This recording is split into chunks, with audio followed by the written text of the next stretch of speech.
Hi, I'm Olie now. Long time no see, but I'm finally back. Today I thought we could have a look at some spring crochet patterns that I found online. Before we start though, I wanted to show you some of the things I've crocheted lately, and maybe this alone will already inspire you. Let's start with this little creature. It's Polly the Opossum by Elisa's Crochet. It was a fun little project for me to do while we were staying at an apart hotel before actually moving here. This is our semi-permanent location finally here in London. So it's a cute little thing. I crocheted it with the yarn I had on hand, hence the little colorful speckles in its ears and paws here. I actually also stuffed it with paper towels. Yeah, I don't know if it will hold up in the long run, especially if I take it outside, like attach it to a bag or something and it rains, but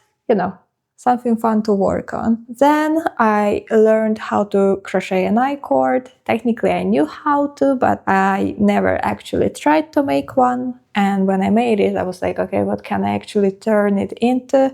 And I came up with this idea to, twist it into this treble clef that I can also use as a bag charm. Then I crocheted 2 chokers. One of them went to my friend for her birthday, and among other presents, of course.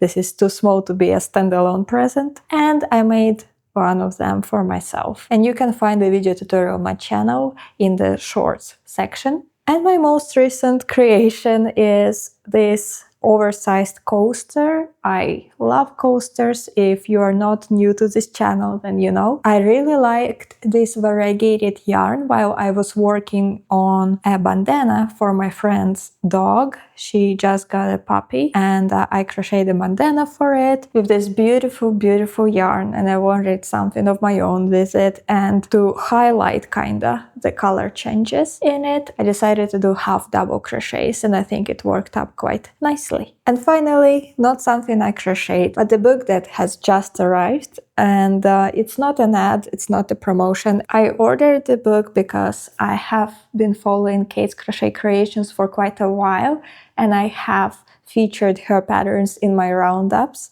several times, and I really like her granny square designs, and I think it will be fun to try some or maybe even most of them from this book. She also has a lot of spring ideas. There are many flower designs. There is also, I think, a whole section for spring. Let me check. Yes, there is actually, page 100. It's a nice book to have on hand. For example, when I worked on this coaster, I kind of went basic with just simple rows of half double crochets, or I could pick up one of these patterns here that are more unique and creative, but I didn't have the book back then, so now I can if I want to. As always, everything I mention in my videos I link down below in the description. So you can find the pattern for Polly the Opossum down below. You can also find a link to the book, and also maybe I will link the shorts that show how to create the treble clef and the choker that I designed. Well,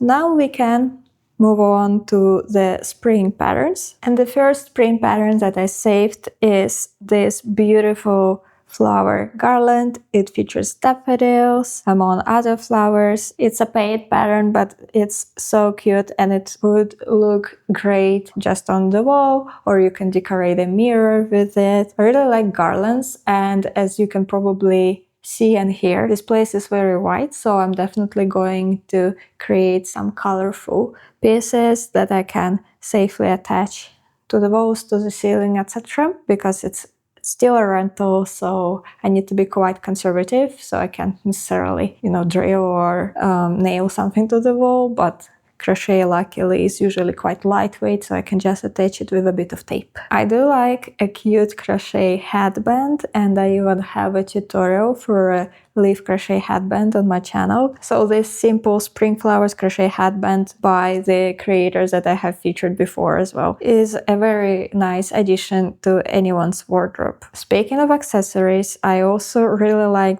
this tulip coin purse idea. It's simple, but adorable, and you can make a bunch of this for markets or just to give out to your friends. And you can experiment with colors here, so you can see from the reference photos that that's what the creator actually did. And I can't even choose which color combo I like the most. Luckily, it's a small enough project to try all of the color combos. There are not so many major holidays in spring, so of course I had to include some Easter patterns. These eggs are so adorable. I especially like the bumblebee with flowers design. It's very creative in my opinion. Then, to continue the Easter theme, I found these ornaments, and the carrot and the bunny definitely fit the Easter theme, whereas the daffodil and the tulip I love, by the way, definitely going to crochet one. They are just, generic spring theme if Easter is not something you celebrate or wish to decorate for. There will be a lot of flowers in this roundup because that's what spring is all about for me. And for those of you who like using bulky yarn, chenille yarn, this spring bouquet will be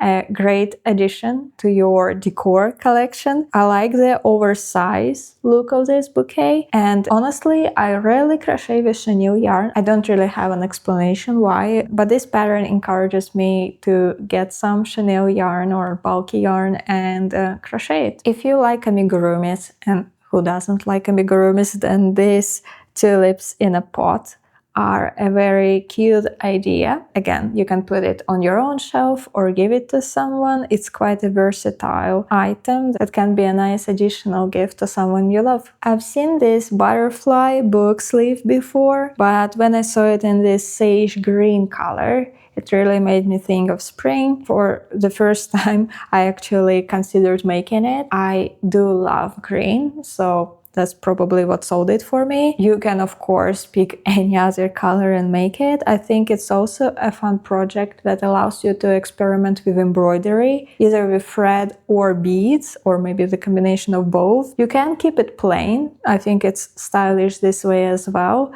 But you know me, I'm a maximalist when it comes to my own creations, so I would definitely pick up that thread and start embroidering something on it. More potted flowers because they're so cute, and these are available as both a free version and a paid version. And in the paid version, the creator included forget-me-nots. And I really like the design of forget-me-nots. I think it's a very realistic design, and I do appreciate a quirky pattern, but sometimes I gravitate towards something that resembles an actual object that I'm trying to replicate with yarn. Speaking of quirky patterns, here is a potted frog. I don't even know if I can add anything to it. I'll just show you the picture. It's very cute, and you could always add a chain to it and turn it into a back charm. If you've made enough of potted flowers, here is just a bulb of a flower. The name of the pattern is Baby Flower by Bombay Crochet, and if you make it with a small enough hook, it could be an adorable little brooch. If you're looking for a fun little Easter make, there is this free pattern of these babies in Easter themed costumes. Cute. I really like the little lamb and the little bunny. I mean, the little chick is cute too. Honestly, it's very hard to choose. So do let me know in the comments which one you like the most. Have I told you that I like making coasters because I like my warm drinks? Well, of course, I had to include some coasters patterns. The first one is this tulip, and the second one is by the same creator, are these bunnies, or bun coasters as she calls them. I love the little tails that she put on them. Very cute. So if you are hosting any Easter lunch, dinner, whatever, then you can crochet these coasters for your guests, either the bunnies or the tulips, or you can mix and match. It has become a tradition for me to feature a wreath in these pattern roundups, and this roundup is no exception. Here is this Scandi spring wreath, and it looks amazing. I think mostly because of the colors chosen, because the idea is quite simple: crochet a bunch of flowers and some leaves, but I love how creative the author got with the colors. Even the leaves are interesting. They're like blue and yellow, and then it really makes this wreath stand out. which is why I included it here. And this was all from me today. As always, let me know in the comments if you end up making any of this or if you're considering making any of these patterns. Don't forget to subscribe if you're interested in seeing more of me and my content. I'll see you very soon and we'll do something cozy together. Take care!